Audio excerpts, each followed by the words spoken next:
기도가 더 확장돼야 돼. 기도의 지평이 그 동료 인간 안에 현존하시는 하느님을 발견하는 것, 그 하느님을 섬기는 것, 그 하느님을 사랑하는 것, 어떤 의미에서 기도고 안상이다 생각합니다. 우리가 지닌 신앙 감각이 민감해질수록 우리는 우리 각자 안에, 이웃 안에 계시는 하느님의 어떤 현존, 그것을 더 많이 느낄 수 있으리라 저는 확신합니다. 우리가 지닌 신앙 감각이 깊어질수록 우리는 보다 따뜻한 인간이 되고, 보다 자상한 인간이 되고, 인간미가 넘치는 사람으로 이웃들 앞에 설 수 있으리라 생각합니다. 신앙 감각을 성장시키기 위해서 우리는 할 수 있는 노력들이 몇 가지가 있는데, 어떤 게 있을까요? 좀 막막할 수도 있겠습니다. 예를 들면 요즘 다들 눈에 할 것 없이 스마트폰으로 유튜브를 하시는데, 거기에 제가 들어가 봤습니다. 얼마나 좋은 영성 강의들이 그 안에 숨겨져 있는지 모른다는 겁니다. 저도 요즘 다른 신부님들은 강의를 어떻게 하시나 이렇게 유튜브를 하루에 하나씩 정도 보고 있는데, 보니 어떤 신부님은 보니까 너무 자기 자랑만 해요. 계속 자기 자랑만. 이건 틀렸어요. 네. 또 어떤 신부님 보니까 너무 볼솜 싸나워요. 너무 오버해요. 유행가 모르고 나 뜨거울 정도예요. 이게 또 그 어떤 신부님 강의를 제가 들었는데, 너무나 편안하고 따뜻하고 또 교의적이고 교회적이고 하루를 살아갈 힘을 이렇게 주는 강의가 있더라는 겁니다. 그래서 반대로 또 백해무익한 영상들도, SNS 콘텐츠들도 얼마나 많습니까? 그래서 우리에게 식별이 필요한 것입니다. 신부님들이라는 수녀님들 통해서 이렇게 추천을 받아서 좋은 콘텐츠들을 이렇게 구독하는 거, 이 신앙 감각을 키우는데 정말 유익한 것입니다. 저는 개인적으로 제가 했던 조그마한 사목 한 가지, 지속적으로 배운 사목 한 가지를 좀 소개해드리고 싶은데, 21년 전부터 저는 확신하고 그 작업을 했습니다. 이 SNS, 미디어는 하느님이 우리에게 주신 아름다운 선물이라는, 소중한 선물. 그래서 개인적으로 노력한 게 뭐냐면, 저녁 식사 끝내면 저는 늘 책상 앞에 앉아요. 그리고는 그날 복음을 주제로 한 렉시오 디비나를 간단하게 시작합니다. 그리고 그 결과물을 짧게 요약해가지고 온라인상에 2군데다가 이렇게 딱 올려요. 그리고 잠을 자죠. 자고 일어나면 깜짝 놀랄 일이 생깁니다. 제가 올린 글이 전국으로 막 다 퍼져나가는 거예요. 해외에 계시는 동포들도 받고는 고맙다고 인사를 하는 겁니다. 며칠 전에도 제가 편지 한 통을 받았습니다. 삶이 너무 힘들고 고달프고 의미 없고 포기하려고, 이 세상을 그냥 그만두려고 마음을 먹고 있었습니다. 근데 우연히 누군가가 카톡으로 자기에게 제 글을 보내줬다는 거예요. 그래서 그 내용이 자기 가슴을 탁 치더라는 거예요. 그 내용이 이거였습니다. 때로 주님께서 한쪽 문을 닫으시지만 인내롭게 기다리다 보면 반드시 슬그머니 다른 쪽 문 하나를 열어주십니다. 닫힌 문만 바라보지 마십시오.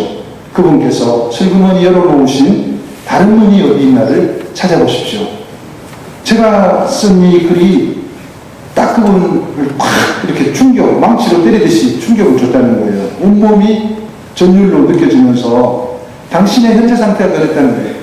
왜 하느님이 내게 있어 그 중요한 그 문을 닫아버렸나? 그 닫혀있는 문만 계속 뚫어지게 바라보고 있더니 우울증이 찾아오고, 이렇게 살아가야 뭐하느냐 하는 생각이 찾아왔다는 겁니다. 그런데 봤더니 주님께서 슬그머니 조그마한 문을 하나 열어놨다는 겁니다. 그래서 지금은 그것을 발견하고 다시 새롭게 살아갈 노력을 하고 계신다는 겁니다. 이 보십시오. 때로는 문장 하나가, 단어 하나가 사람을 바꿔놓는다는 겁니다. 제 자랑하려고 드리는 말씀이 아니라, 미디어는 하느님께서 우리 인류에게 건네신 축복 중에 축복이라는 겁니다. 이것을 악용하는 사람들이 너무 많은데, 우리 그리스도인들은 이것을 잘 복음적으로 활용한다면 이것보다 더 좋은 선물이 없다는 겁니다. 특히 이런 팬데믹 시대, 어려운 시대, 집에 갇혀있는 시대, 이것을 긍정적으로 적극적으로 잘 활용하는 거 너무나 신앙감각 회복을 위한 좋은 노력이다 생각합니다. 또 어떤 노력이 있을까요? 저는 이것을 어디 가나 적극적으로 강조를 합니다. 좋은 영성서적, 좋은 신앙서적, 그것을 뭐 한 달에 한 번 정도 탐독하는 겁니다. 지난달에 제가 기분 좋은 체험을 한 가지 했습니다.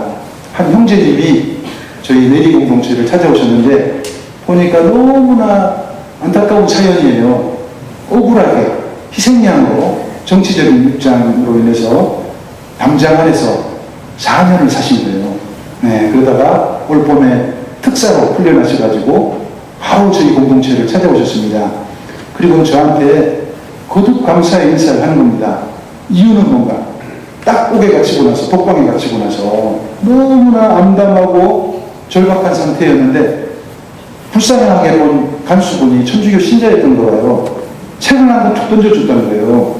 딱 읽어봤더니 너무나 자기에게 딱 맞는 말이고 그 책을 읽고 또 읽고 8번을 읽으셨다고 했습니다. 그 책을 읽으면서 불평불만이 조금씩 사라지고 또 다른 희망을 지니게 됐다는 겁니다. 그 안에서 새롭게 신앙생활을 해나가기 시작했다는 겁니다.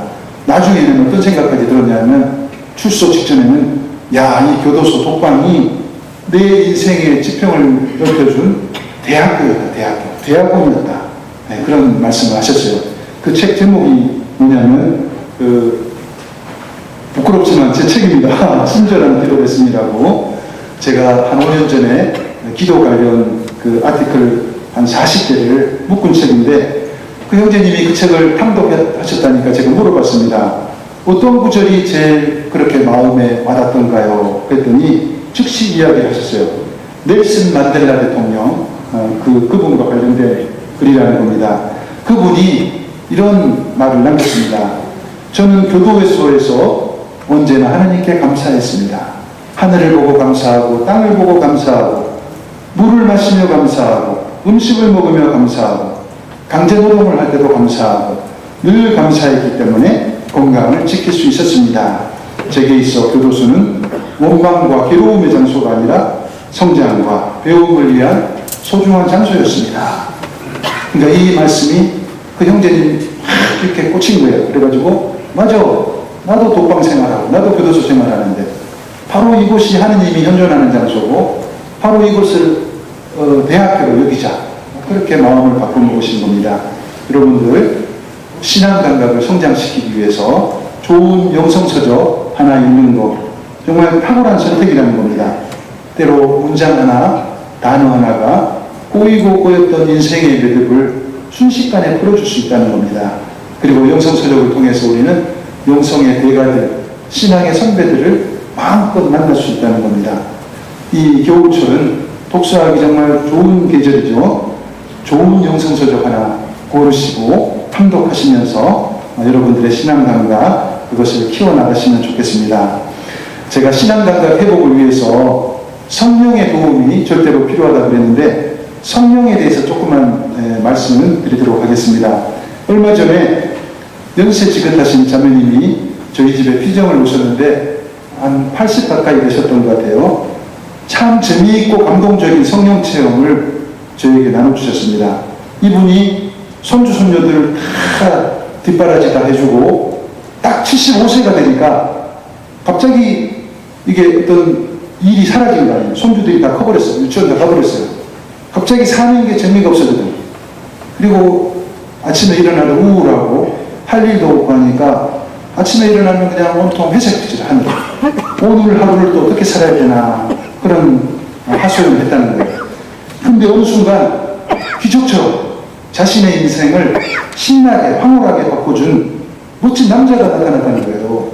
저는 이 자매님이 80이 다 됐는데 뭐 어디 멋진 노신사하고 뭐 바람이 났나 걱정을 했어요. 근데 그게 아니더라고요. 그분은 누구냐면 여러분도 잘 알고 계시는 이분이었어요. 임영웅이었습니다. 그래가지고 그 자매님이 매일 새벽까지 유튜브로 임영웅 노래 듣고 울고 노래 듣고 울고 그러면서 우울감을 극복했다는 겁니다. 그리고 너무 고마워서 이분이 고마워가지고 지역별로 구성되어 있는 팬클럽에도 가입했습니다. 그리고 거기 가면 뭘 사야 돼. 뭐 토끼머리도 사야 되고 뭐 옷도 사야 되는데 다 사고, 제일 이분이 그 고민한 것이 콘서트 표 구하는 거. 이 표 구하기가 하늘의 별따기라는 거예요. 그래가지고는 딸한테 구해달라고 막 졸라대고 표 구하기 위해서 국주기도를 칠 수도 없이 받습니다. 그리고 이제 다른 팬클럽 회원들하고 이 임영웅을 만나기 위해서 주방으로 출장 가는 거예요. 원정 가는 겁니다. 그러던 어느 날 광주인지 정신인지 거기에 지방 공연에 출장까지 갔는데 딱 공연장에 앉았는데 거기서 성령 체험을 하셨다는 겁니다. 딱 그날 임영웅께서 첫 번째 노래로 선택한 노래가 그 60대 노부부의 이야기, 그죠? 그 노래 가사가 사무치잖아요. 곱고 희던 그 손으로 넥타이를 메어주던 때 어렴풋이 생각나고 여보 그때를 기억하고, 그 노래 딱 첫 소절 듣는 순간 자매님은 자기도 모르는 사이에 눈물이 막 갑자기 막 닭똥 같은 눈물이 쏟아지기 시작하는 거예요. 콘서트 내내 우셨다는 겁니다. 그리고 자매님이 다른 때처럼 기쁘지도 않고 그 순간 갑자기 집에 계시는 그분, 그냥 평생 과묵하게 착하게 돈만 착착 벌어오던 그 남편이 떠오르고 너무 미안한 마음이 들면서 도대체 내가 여기서 왜 내가 여기 있는가, 내가 지금 여기서 뭘 하고 있는가 하는 생각이 들면서 그 자리를 빠져나와가지고 바로 서울로 올라오셨다 그러는데요. 자매님은 그 순간 회상하면서 성령께서 저 노래 가사 통해서 자신을 스치고 지나갔다는 겁니다. 그 뒤로 자매님은 신앙을 다시 회복하고 지금은 그 신랑을 임영웅 모시듯이 모시고 살고 있다고 제가 이야기했습니다. 여러분 보십시오. 이 성령은 바람 같습니다. 성령은 우리가 생각지도 못한 게 순식간에 우리 인생에 개입하시고 우리 안에서 당신 일을 하시는 겁니다. 성령은 자유롭습니다. 때로 미풍 같은 바람이지만 때로 폭풍우처럼 우리 인생으로 들어오셔가지고 우리 인생을 휘저어 놓으시고 뒤죽박죽 만들고 재정돈하시고 질서를 잡게 만드시는 겁니다. 그래서 우리는 절대로 이런 말 함부로 해서는 안 돼요. 내 나이가 지금 85인데 지금 뭘 바꾸라고. 나는 끝났어. 나 이렇게 살다가 죽는 게 좋아. 이런 말 하시면 아니라는 겁니다. 또 나가 아니라 저 양반 보면서 저 양반 아유 놔둬요. 저 양반 죽었다 깨어나도 안 바뀔 사람이라. 그냥 내가 포기하고 사는 게 나아. 이런 말도 하시면 안 될 것 같습니다. 그 대신에 지속적으로 성령께 청하는 것, 그게 필요합니다. 저 양반 지금 집에서 그 TV 리모컨 쥐고 계신 그 양반 성령께서 흔드셔서 변화되도록 지속적으로 청하셔야 되는 겁니다. 그리고 그분의 변화도 청하지만 그분에 앞서서 누구의 변화를 청해야 돼요? 내 변화도 청하셔야 돼요. 내 변화도. 제가 태안에서 살다 보니 사순 때라든지 대림 때 주변 시골 공장에서 판공종사를 초대하는데 정말 재미있는 할아버지 할머니들 많이 만납니다. 한 할머니가 들어오셨는데 이제 신부님이 여러 분 오시니까 이제 테이블 마주하고 이렇게 보고 성사를 보는 거예요. 자매님이 해도 너무해요. 20분 동안 죄를 고백하는데 당신 죄는 하나도 없어. 오로지 영감님 죄만 계속 고백합니다. 제가 끝까지 인내하면서 기다렸어요. 언젠가는 당신 죄를 고백하겠지. 마지막까지 기다려도 당신 죄는 하나도 고백하지 않더라고요. 그리고 나가면서 하시는 말씀이 또 기가 막혔어요. 신부님, 바로 뒤에 들어올 양반이 그 양반이에요. 그러면서 신부님이 잘 좀 부탁드린다고 정신 좀 차리게. 저 양반 사람 좀 만들면 자기가 식사 맛있는 거 한 끼 사겠다고. 그런 말씀을 하시는 겁니다. 네, 여러분들 그러셔면 안 된다는 겁니다. 이유, 그분을 탓하기에 앞서서 나 자신을 먼저 바라보고 이웃이 변화되기에 앞서서 내가 먼저 변화되기를 성령께 간절히 이렇게 청하면 좋겠습니다. 성령께서 우리에게 흘러넘치도록 다가오실 때 좋은 점이 한두 가지가 아닙니다. 하느님께서 굳게 닫혔던 우리 마음을 오늘 활짝 열어주십니다. 안개 속 같았던 희미했던 시야를 활짝 열어주십니다. 그때 우리는 세상 만사를 제대로 볼 줄 알게 될 것입니다. 그때 우리는 꽃피는 봄날도 기뻐하지만 꽃이 지는 그런 가을도 낙화도 기쁘게 받아들인다는 겁니다. 건강미 철철 넘치는 젊은 시절에도 감사드릴 수 있지만 여기저기 아프고 골골할 때 그 노년에도 감사의 기도를 드릴 수 있는 겁니다. 네, 여기까지 포스트 코로나 시대 슬기로운 신앙생활 첫 번째 공고사항, 신앙 감각을 성장을 통한 일상 수행의 길을 모색하자 말씀드렸습니다. 저는 여기까지 잠깐 말씀드렸고 잠깐 물 한 모금 하면서 쉬겠습니다. 쉬는 동안 저희 내립비전센터 전래음악 담당자이신 생활성가 가수 윤지연 세실리아 자매님의 노래 두 곡을 청해 듣겠습니다. 첫 번째 노래는 아빌라에 대해서 성령께서 작사하신 여러분들 잘 아시는 노래입니다. 네, 아무것도 너를 네, 큰 박수로 부탁드립니다. 자매님께서는 생활성가 한 200여 곡을 직접 작사 작곡을 이렇게 하셨어요. 또 현재 감사하게도 저희 내립비전센터에서 이렇게 피정 오시는 분들을 위해서 음악 전래 담당으로 이렇게 적극적으로 사목을 이렇게 협조해주고 계십니다. 자매님이 오기 전까지만 해도 정말 웃겼습니다.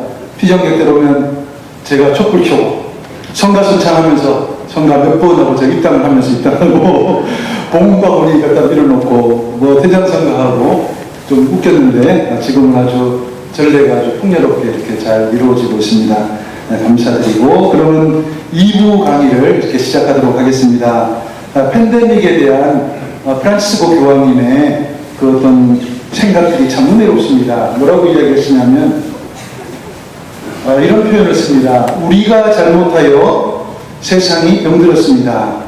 팬데믹은 인류의 성찰을 강요하는 경고음입니다. 이런 말씀하십니다.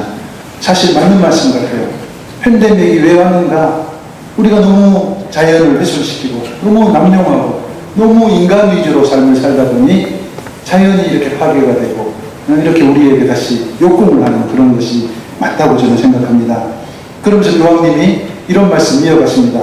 팬데믹은 우선순위를 재설정하고 어떤 가치를 더 우선시할 것인가를 심사숙고하고 고민하게 합니다. 그래서 이런 팬데믹 시대 우리는 가장 중요한 가치가 무엇인지 다시 고민하기 시작하고 좀 낮았던 가치가 원래대로 가야 될 가치를 또 회복시키고 그런 노력들을 계속해야 된다는 겁니다. 교황님께서는 팬데믹 시대에 우리에게 다른 무엇에 앞서서 기도하라고 요청하고 계십니다. 기도란 핑계대지 않는 것입니다. 나를 정당화시키지 않는 것입니다. 아무런 가식 없이 가면을 벗고 하느님께 나아가는 겁니다. 하느님께서 내 부끄러운 내면을 바라보시도록 나를 열어 보이는 것입니다. 이런 기도는 우리 자신의 연약함을 알게 합니다. 이런 은혜로운 말씀하십니다. 제가 주변을 둘러보면서 좀 안타깝습니다. 기도 따위는 필요 없습니다. 기도 따위는 좀 부족한 사람들이 하는 것입니다. 이게 나중에 큰 코 다칠 일입니다. 언젠가 이런 분들 하느님 앞에 섰을 때 너무나 어색할 겁니다. 지상에 사시는 동안 반대로 열심히 기도 생활에 매진했던 분들은 천국에 갔을 때 하느님 앞에 나아갔을 때 습관처럼 너무 기쁘고 황홀해서 하느님 앞에서 조잘조잘 정담을 나누고 시간 가는 줄 모르고 그분 앞에서 행복할 것입니다.